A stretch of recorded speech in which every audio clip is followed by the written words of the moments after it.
It was about 3 years ago, but I still remember every second of that night like it just happened. And I think part of that is because nothing about it was dramatic, at least not at first. It was just this quiet, almost kind of boring night, and then it wasn't. At the time, I was working as a line cook at a little 24-hour diner. It wasn't a chain, just one of those local greasy spoons where the menu never changes and the coffee's always a little burnt. I mostly worked the overnight shift, midnight to 8. Not glamorous, but it paid the bills. The overnight crew was small. It was usually just me, a server named Tara, and an older guy named Ron who washed dishes. Sometimes we'd have a manager stop in around 6 AM, but mostly we were left to our own devices. The night this happened, it was a Wednesday. Slow. I think we maybe had 4 customers total in 6 hours. A couple of truckers, one guy I'm pretty sure was homeless who just wanted to sit somewhere warm, and some college kid who came in around 3 AM to study. I remember Tara and I joking around in the kitchen, trying to stay awake. She went out for a smoke around 4. That was her usual routine. She always stepped out the back, into the alley behind the diner where we kept the grease bins and dumpster. It wasn't a nice alley, smelled always damp, kind of half lit by this flickering motion sensor floodlight. But it was private. She was out there maybe 2 minutes when I heard her come back in, fast. I figured maybe she dropped her lighter or saw a raccoon.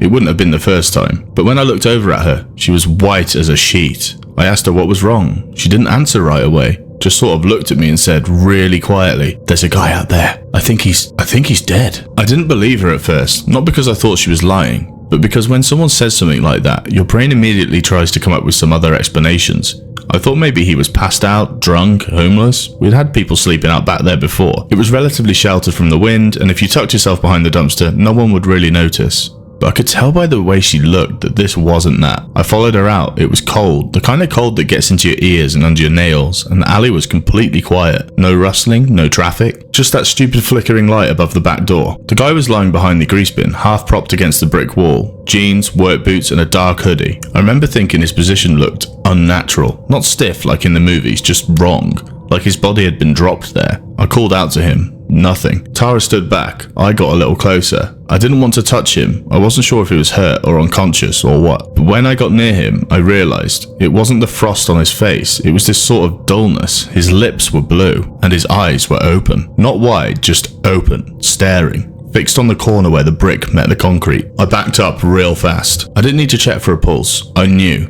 He'd been there for a while. His skin had that look, pale with this weird, almost waxy texture to it. And the cold, it wasn't what killed him, but it made it worse. He felt frozen, like a mannequin someone dumped in the alley. We called 911 immediately. The dispatcher was calm. Too calm, honestly. They told us not to touch the body and wait for the police to arrive. They were there in maybe 10 minutes. The cop took it seriously. They taped off the area. One of them asked us not to talk to each other until they'd gotten both of our statements. I remember sitting in the diner booth with a cup of coffee going cold in my hands, just staring at the clock, 5:12 AM. We answered all their questions. How long had he been there? Had we seen anyone go back there? Had we heard anything? We hadn't. The cameras behind the diner didn't work. They'd been busted for months. The owner never bothered to fix them. They asked if we recognized the guy. We didn't. He looked to be in his late 30s, maybe 40. He had a shaved head, scruffy beard, nothing distinctive. No wallet, no phone. They didn't tell us much, just that they'd follow up if they needed anything else. But they never did. For weeks I checked the local paper, the police blotter, anything. I thought maybe it'd be some kind of overdose, foul play, or just anything to explain it. But nothing ever came up.